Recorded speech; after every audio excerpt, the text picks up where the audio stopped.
Tamil Senior, December 1975. Get ready. 10 seconds. 5 seconds. Start. மதிப்பிற்குரிய பேரவை தலைவர் அவர்களே, இந்த அவையின் முன் கல்வி சுகாதார அமைச்சர் அவர்களால் வைக்கப்பட்டிருக்கின்ற கல்வி மானியத்தின் மீது என்னுடைய கருத்துக்களை கூற விரும்புகிறேன். கல்வியின் தரம் உயர வேண்டும் என்றால் ஆரம்ப கல்வியில் இருந்துதான் அதை நிறைவேற்ற இயலும். அந்த கல்வியை வலிவுடனும் பொலிவுடனும் போதிப்பவர்கள் நல்ல முறையில் இருந்தால்தான் கல்வியின் தரம் உயரும். ஆகவே ஆரம்ப கல்வி ஆசிரியர்களுக்கு நல்ல வகையில் ஊதியம் அளிக்க வேண்டும் என்கிற கோரிக்கையை நான் இந்த அவை முன் வைக்க விரும்புகிறேன். கிராமங்களில் உள்ள ஆசிரியர்களுக்கு வீடுகள் கட்டிக் கொடுக்க வேண்டும். பிராந்திய மொழிகள் அந்தந்த மாநிலங்களில் போதனா மொழியாக வேண்டும் என்பதில் நான் மிகுந்த ஆர்வம் கொண்டவன். தமிழ்நாட்டை பொறுத்தவரையில் தமிழை போதனா மொழியாக்குவதில் 2 நிலைகள் இருக்கின்றன. ஒன்று, அரசை சார்ந்த கலைக்கல்லூரிகளில் போதனா மொழியாக தமிழ் கட்டாயமாக இருப்பது. மற்றொன்று, தனியார் கல்லூரிகளில் விரும்பினால் தமிழை போதனா மொழியாக கற்றுக்கொள்ளலாம் என்பதாகும். இந்த நிலைமை இருப்பதால் தனியார் கல்லூரிகளில் படிக்க மாணவர்கள் ஆர்வம் அதிகம் காட்டுகின்றனர்.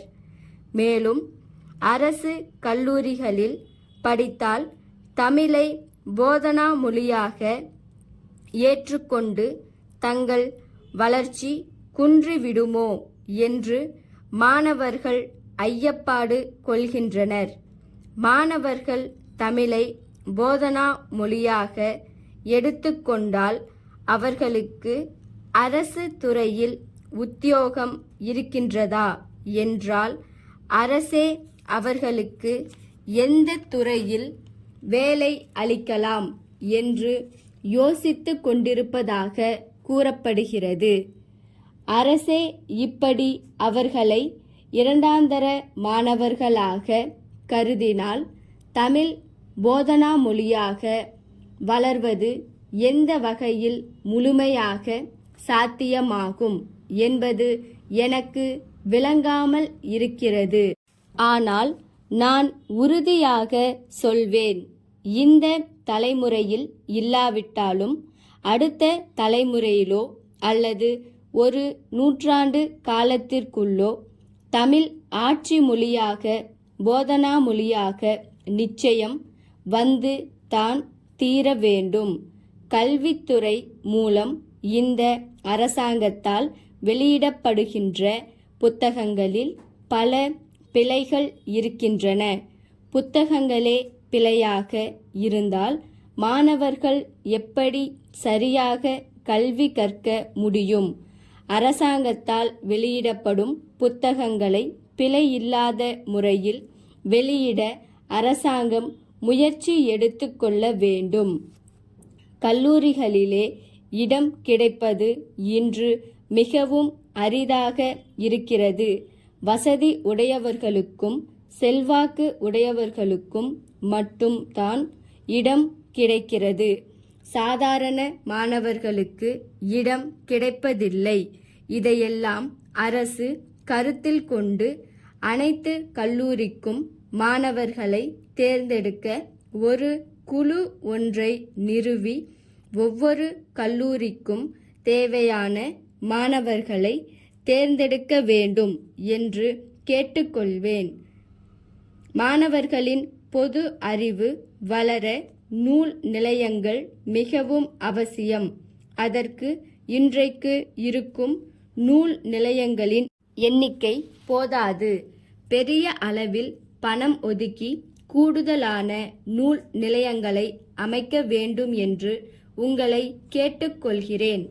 சென்னை பழனியப்பா கூட்டமைப்பினால் பாலாஜி நிறுவனம், மதுரைக்கு 1977 ஜனவரி 4 அன்று அனுப்பப்பட்ட கடிதம்.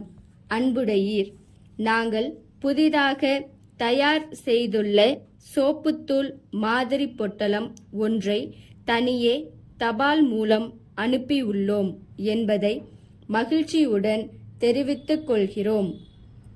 மக்களின் நீண்ட நாள் தேவையினை கருத்தில் கொண்டு எங்களின் ஆழ்ந்த ஆராய்ச்சியின் பயனாய் இதை தயார் செய்துள்ளோம். இத்துடன் இணைக்கப்பட்டுள்ள பட்டியலில் இருந்து இந்த சோப்புத்தூளின் சிறந்த அம்சங்களை நீங்கள் அறியலாம். இது சிக்கனமானது, சீக்கிரம் நீரில் கரையக்கூடியது, எல்லா துணிகளையும் எளிதில் வெளுக்க வல்லது, மேலும் துணிகளின் நீண்ட உபயோகத்திற்கு உதவுகிறது.